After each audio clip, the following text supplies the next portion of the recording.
Thailand में फंसे 500 भारतीयों को वापस लाने के लिए अब पूरी योजना बना ली गई है।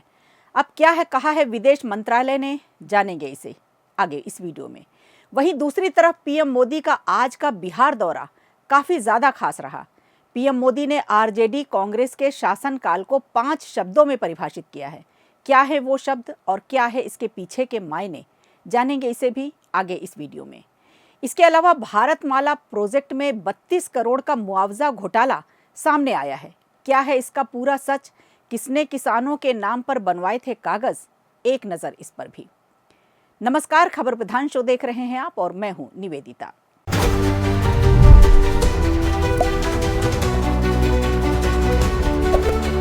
भारत ने आज की बड़ी घोषणा की है, जिसके चलते करीब 500 भारतीय नागरिक जो साइबर ठगी रैकेट में फंस गए थे, अब थाईलैंड में हैं और भारत सरकार उन्हें सुरक्षित वापस लाने की प्रक्रिया तेजी से आगे बढ़ा रही है।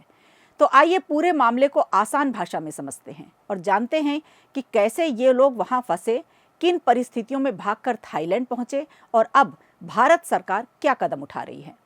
तो सबसे पहले ये जान लेते हैं कि मामला क्या है। दरअसल म्यांमार के दक्षिण पूर्वी इलाके में चल रहे साइबर फ्रॉड स्कैम सेंटर्स, जिन्हें के पार्क स्कैम हब के नाम से भी जाना जाता है, उसमें हजारों विदेशी नागरिकों को बंधक बनाकर उनसे ऑनलाइन ठगी करवाई जाती थी।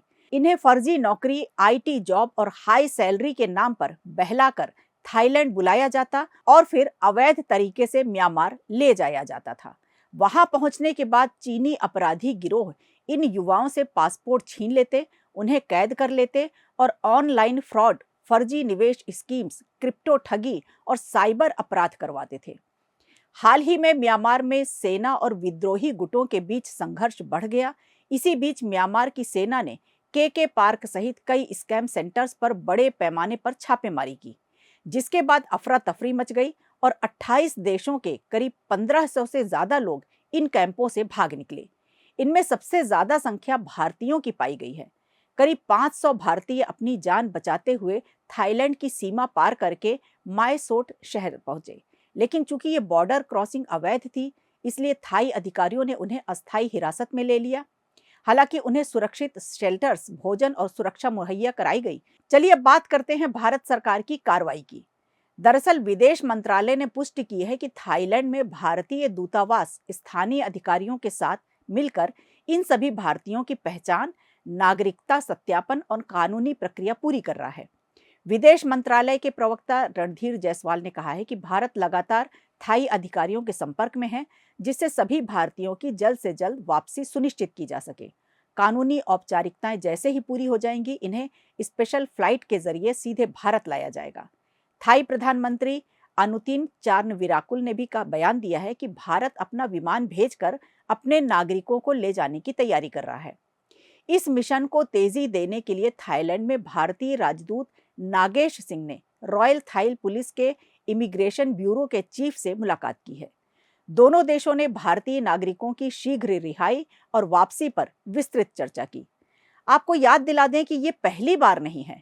इससे पहले मार्च 2024 में 549 भारतीयों को म्यांमार थाईलैंड बॉर्डर से सफलतापूर्वक वापस लाया गया था।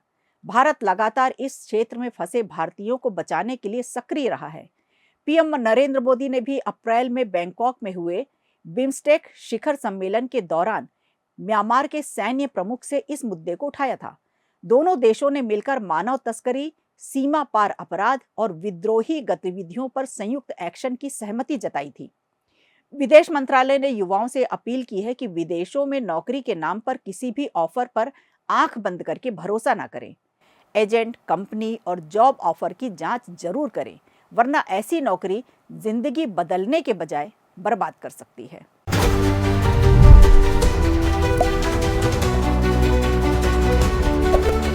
बिहार चुनावी माहौल के बीच आज प्रधानमंत्री नरेंद्र मोदी ने मुजफ्फरपुर में एक विशाल जनसभा को संबोधित किया और उनका भाषण कई बड़े संदेशों और तीखे राजनीतिक हमलों से भरा रहा। भारी बारिश के बावजूद उमड़े जन समूह ने साफ संकेत दे दिया कि बिहार की चुनावी हवा किस दिशा में बह रही है। सभा की शुरुआत में ही पीएम मोदी ने मुजफ्फरपुर और यहाँ की प्रसिद्ध लीची की मिठास का जिक्र करते हुए कहा कि आपकी बोली उतनी ही मीठी है जितनी यहाँ की लीची। पीएम ने बिहार की जनता को अपना मालिक बताया और कहा कि वे बिहार के लोगों के बहुत बड़े कर्जदार हैं। पीएम ने युवाओं, महिलाओं और बड़ी संख्या में उपस्थित माताओं बहनों का विशेष धन्यवाद किया और कहा कि जनता एक बार फिर एनडीए और सुशासन की सरकार चुनने के मूड में दिख रही है। पीएम मोदी ने छठ महापर्व को बिहार ही नहीं बल्कि पूरे देश का गौरव बताया। उन्होंने कहा कि छठ आज दुनिया के कई देशों में मनाया जाता है और इसमें समता, श्रद्धा और सामाजिक समरसता का अनोखा संदेश छिपा है। पीएम मोदी ने बड़ी घोषणा करते हुए कहा कि सरकार छठ महापर्व को यूनेस्को की विश्व विरासत सूची में शामिल करवाने का प्रयास कर रही है। उन्होंने कहा कि जब छठ पूजा दुनिया में महान विरासत के रूप में दर्ज होगी तो हर बिहारी को गर्व होगा। और इसी के साथ पीएम मोदी ने छठ गीतों की परंपरा को देशव्यापी अभियान के रूप में आगे बढ़ाने की घोषणा भी की। उन्होंने बताया कि अगले साल छठ से पहले पूरे देश में छठ गीतों की प्रतियोगिता कराई जाएगी, जिसमें जनता ऑनलाइन वोटिंग के जरिए अपने पसंदीदा गीत चुन सकेगी और शीर्ष कलाकारों को सम्मानित भी किया जाएगा। अपने भाषण के दौरान पीएम मोदी ने विपक्ष पर भी जमकर हमला बोला। बिना नाम लिए उन्होंने कांग्रेस और आरजेडी पर आरोप लगाया कि उनके नेताओं ने छठ पूजा को ड्रामा और नौटंकी कहा है। पीएम मोदी ने भावुक स्वर में पूछा कि क्या छठ का अपमान बिहार सहेगा? क्या निर्जला व्रत रहने वाली माताएं बहनें इसे सहेंगी? उन्होंने कहा कि एक ओर एनडीए छठ को वैश्विक सम्मान दिलाने में लगी है, वहीं दूसरी ओर महागठबंधन इसे अपमानित कर रहा है। पीएम मोदी ने आरजेडी कांग्रेस के शासनकाल को 5 शब्दों में परिभाषित किया: कट्टा, क्रूरता, कटुता, कुशासन और करप्शन। उन्होंने पूछा कि क्या यही जंगल राज की पहचान नहीं? क्या ऐसे लोग बिहार का विकास कर सकते हैं? उधर चुनावी बयानबाजी भी तेज हो गई है। पीएम की रैली से पहले तेजस्वी यादव ने कहा कि बिहार का बेटा ही बिहार चलाएगा, कोई बाहरी नहीं। आज बिहार में कई दिग्गज नेताओं की सभाएं हुई, जिसमें अमित शाह, नीतीश कुमार, राहुल गांधी, तेजस्वी यादव, चिराग पासवान और जेपी नड्डा समेत कई नेताओं ने अलग अलग जिलों में रैलियां की।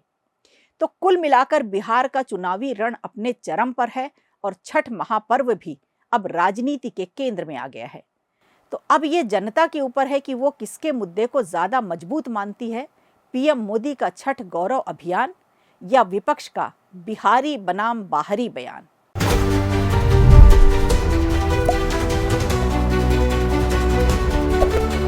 छत्तीसगढ़ की राजधानी रायपुर से आज की बड़ी खबर। भारतमाला प्रोजेक्ट के 32 करोड़ रुपए के मुआवजा घोटाले में आर्थिक अपराध अन्वेषण शाखा यानी ईओडब्ल्यू ने बड़ी कार्रवाई की है। गिरफ्तारी पर लगी रोक हटते ही बुधवार देर रात ईओडब्ल्यू ने 8 ठिकानों पर एक साथ छापेमारी की और 3 पटवारियों को गिरफ्तार कर लिया, जबकि 5 राजस्व अधिकारी फरार हो गए।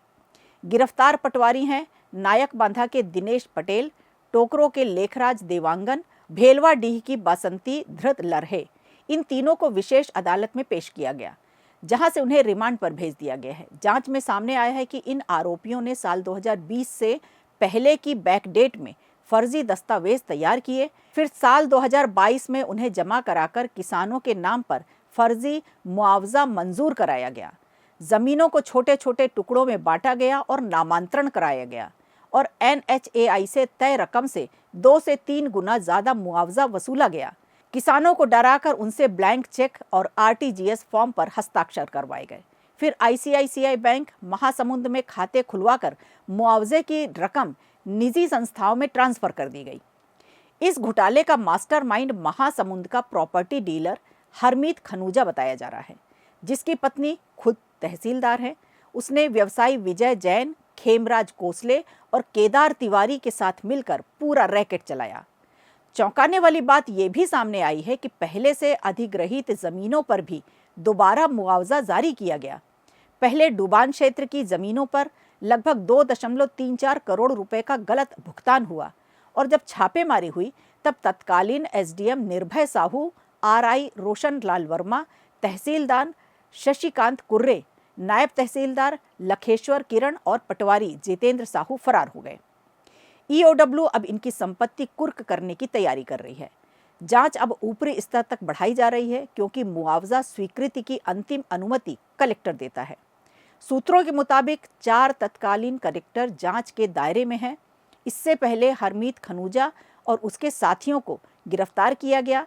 हालांकि चारों को बाद में जमानत मिल गई थी। 3 और गिरफ्तारियों के बाद ईओडब्ल्यू अब उन बड़ी मछलियों पर शिकंजा कसने की तैयारी में है जिन्होंने करोड़ों की फाइलों को हरी झंडी दी थी। इस घोटाले से जुड़े और भी खुलासे आगे आने की उम्मीद है। तो खबर प्रधान शो में आज के लिए इतना ही। दीजिए इजाजत। नमस्कार। वीडियो अच्छा लगा हो तो लाइक कीजिए, शेयर कीजिए और कमेंट बॉक्स में हमें ज़रूर बताइए।